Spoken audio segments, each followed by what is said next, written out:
This is Michael Orrell of MobileBurn.com, and today I have with me the Garmin Nuvifone G60 for AT&T. This device is going to be selling for $299 after rebates, pretty expensive. It's also marketed as the Garmin Asus Nuvifone G60 in other parts of the world. You can see it's a very simple slab, large touchscreen display. It's 480 by 272 pixel. No controls really on the front at all, just a speaker, microphone. Left-hand edge, lanyard fixing point, micro SD card slot for augmenting the 4 gig of internal storage it has, mounting point for the car adapter for mounting it to a windshield, and of course a mini USB port. On the back we have a 3 megapixel autofocus camera and a speaker grill, another fixing point here for the car mount. On the right edge, volume control and the 2-stage camera shutter button. Nothing really much to see on the bottom. And up top is a 2.5mm headphone port and the power button, which is quite large and easy to press. I'll show you the car mount. You can see it's very similar to the car mounts used for dedicated Garmin navigation devices. Mounts very easily. Just grab this button, pull forward, it comes right off again. Very easy to do. Nice quality suction cup mount here. Ball joint, very stiff, position it any way you want. It's really nice, really a nice car mount. If we give that button a quick press, the screen activates and you can see the lock icon. We double tap the lock icon to activate the device. Works in portrait and landscape mode, so we're going to switch to landscape mode since that's how most people are going to see it when they're in the car, and it also fits the video better. This is the main menu. These 3 items here are always visible. It's call, search, and view map, and the scrolling section along the bottom is where all the rest of the menu items are. They can be rearranged, but they seem to be in pretty good order right off the bat. You see we have contacts, text messages, email, web browser, and notice the kinetic scrolling. Scrolling's quite nice on the device. Everything bounces into place. We'll jump into the call section of the phone, take a look at some of the functionality there. You can see there's a call history, dial pad, and quick access to the contacts. Contacts sync from Microsoft Outlook. Very Spartan program for doing that, though. You really have no control over what it does. I connected it and automatically synced all contacts and all calendar appointments, so I had really no control over it all. Can search. You can see we've got a on-screen QWERTY keyboard here. You can search on both first and last name, bring up a contact. When you bring up a contact, you can immediately go to their address if there's an address assigned to it. So I can hit that, or I can send them a text message, I can call them, or I can view the contact record just by tapping there. Again, nice scrolling throughout. The user interface isn't really that compact. Everything is kind of large, but I guess that's, large in terms of real estate, not necessarily large in terms of font size. So I think it's a bit of a miss there. They could have either made it got more things on the screen, or they could have made it easier to read, depending on what they were trying for. As is, it's just kind of a little bit of a waste. You'll notice on long scrolling lists, you can always use the page up and page down, which just kind of like acts as a quick finger swipe for you, but make sure that you don't miss anything. In all parts of the system, you're going to see this back button, because that's the only way to get back to the prior screen or to eventually get to the main menu. You just have to keep hitting it. Easy to spot, but a hardware button that took you back to the home screen would be much more sensible. This is the text messaging system on the Nuvifone G60. You can see there's always the ever-present back button. This is a menu button. But again, small fonts, even though it takes up a lot of screen real estate. They're kind of missing the mark here on the user interface, it seems. Create a new message. We'll add a contact. Look up my buddy Jack Black. Pick his mobile number, hit the back button here. Enter a message. Now, of course, this is QWERTY mode.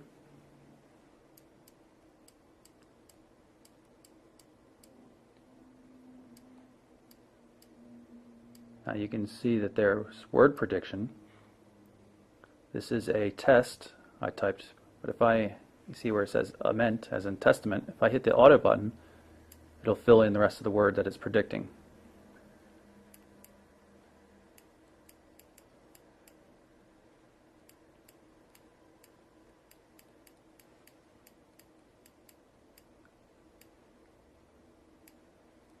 and 2 spaces automatically put in a period. There's also portrait mode text input, but unfortunately, I don't know if this is a trend or something. It's ABC ordered. We just saw this on another device. Really difficult to use because it's not like a keyboard, and it's not like a keypad you would find on a normal phone. It makes it difficult to hunt and peck around.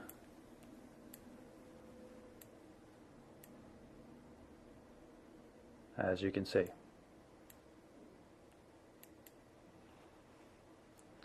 We'll hit done and send off the message.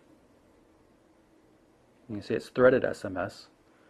If we go back into this message, you can ignore that message for now. You can see how the threaded SMS works. You can see I also sent an address. And you can use this right from the messages. You can send somebody your current address or a particular address that you've found, or somebody can send one to you and you go right to the map. It's really quite nice.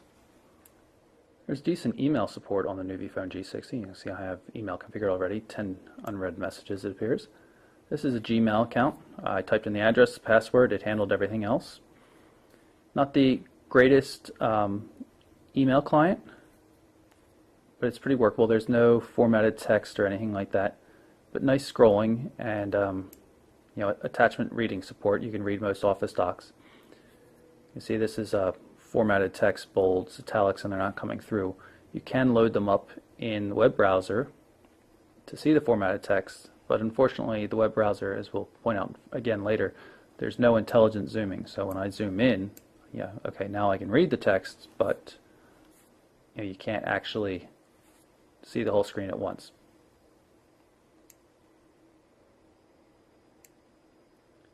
Press the menu button here to delete or mark it unopened, and of course the ever-present back button. I'm going to turn on Wi-Fi before I show you the browser because it's quite slow at rendering pages, and I want you to understand that it's not the 3G HSDPA data connection that's the issue, because this Wi-Fi connection is quite speedy.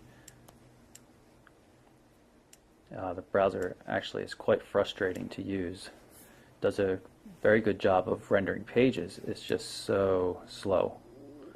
Now this should be pulling up the Mobile Burn website. And you'll see a lot of this indicator here in the center, which doesn't even spin all that much. It just kind of locks up a lot. And now the page finally appears to be loaded. And I can actually do something with it. Most of the time when that indicator is showing that it's busy, you can't do much of anything. But as you can see, it renders quite nicely. Everything is very accurately placed. No intelligent zooming that I can find. You see the zoom controls down here. So sometimes it's a little difficult to get things to a readable state. If the text area box is too wide, you may have to zoom in too much in order to be able to see the font, yet not be able to see the full width of the text you're reading, as you can see is the case right here. But otherwise, the controls seem to work pretty nicely. Pop up the menu there so you can see keyboard for entering in URLs. So the downside is definitely the rendering speed, but it does a really good job of rendering the pages. No flash support though, so you won't be watching YouTube videos or anything on this. I'm going to activate the camera by long pressing on the shutter button here. See, it comes up quite quickly. Press it in halfway to focus.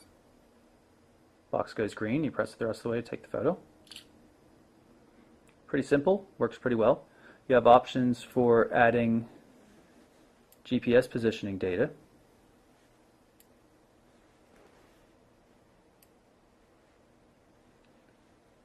But few other options. It's a very simple camera application.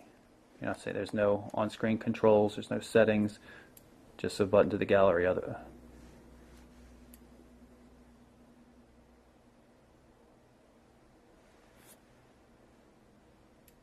No swipe gestures, you have to use the on-screen controls, and loading the photos is pretty slow.